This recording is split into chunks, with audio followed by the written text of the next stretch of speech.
तुर्की के राष्ट्रपति रजब तैयब अर्दोआन ने ऐतिहासिक मस्जिद आगिया सोफिया पर अपना रुख कड़ा कर लिया है। राष्ट्रपति अर्दोआन ने यूरोप और अमेरिका को खबरदार करते हुए कहा है कि आगिया सोफिया पर बयानबाजी देश की सुरक्षा और संप्रभुता पर सीधा हमला माना जाएगा। तुर्की के इस्तांबुल शहर में एक बड़ी मस्जिद के शिलान्यास के अवसर पर पहुंचे राष्ट्रपति अर्दोआन ने समारोह में शामिल लोगों को संबोधित करते हुए कहा है कि तुर्की अपने देश में बसने वाले मुसलमानों और अल्पसंख्यकों के अधिकारों की हर हाल में सुरक्षा करेगा।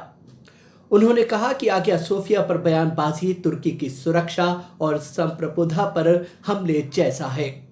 राष्ट्रपति अर्दोआन ने कहा कि कोई दूसरा देश हमारे प्लेस ऑफ वर्शिप मामले में हरगिज दखल नहीं दे सकता है।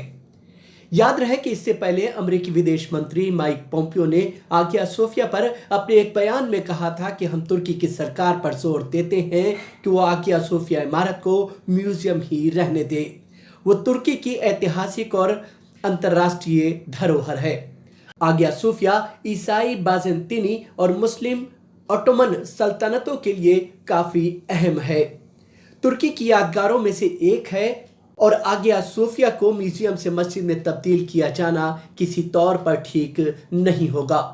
इस बीच ऑर्थोडॉक्स ईसाई धर्मगुरु इकोमेनिकल पैट्रियर्क ने तुर्की सरकार को चेतावनी देते हुए कहा था कि इस्तांबुल में 6ठी सदी में निर्माण की गई इस ऐतिहासिक इमारत आगिया सोफिया को दोबारा मस्जिद में बदला जाना मुसलमानों और ईसाइयों के दरमियान बंटवारे का बीज बोने जैसा होगा और इस हरकत से दुनिया भर में बसने वाले करोड़ों ईसाइयों को भारी निराशा होगी।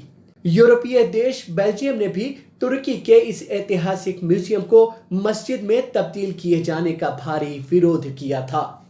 याद रहे कि इस इमारत को 6ठी सदी में बाजेंतीनी राजा जस्टिनियन ने तामीर कराया था, लेकिन 1453 में जब ऑटोमन बादशाहों ने तुर्की पर कब्जा किया तो इस इमारत को चर्च से मस्जिद में तब्दील कर दिया गया था और इमारत को विस्तार देकर मस्जिद को और बड़ा कर दिया गया था। ऑटोमन बादशाह महमद खुद इसमें आकर नमाज पढ़ा करते थे, लेकिन पहले विश्व युद्ध में तुर्क सल्तनत को हार का सामना करना पड़ा था और खिलाफत उस्मानिया के खत्म होने के बाद आधुनिक तुर्की के निर्माता कहे जाने वाले कमाल अतातुर्क पाशा ने इसे 1934 में म्यूजियम में तब्दील कर दिया था। तभी से इमारत को दोबारा मस्जिद में बदले जाने की मांग उठती रही है, लेकिन राष्ट्रपति अर्दोआन ने अपने चुनाव में इसे एक सियासी मुद्दे के तौर पर लिया था और जनता से वादा किया था कि वो इस इमारत को दोबारा मस्जिद में जरूर तब्दील करेंगे। और तलब है कि अगले कुछ दिनों में तुर्की की सर्वोच्च अदालत से ये तय हो जाना है कि ये इमारत म्यूजियम रहेगी या फिर मस्जिद में इसे बदला जाएगा। अंजरुल बारी, free journal media network, Delhi.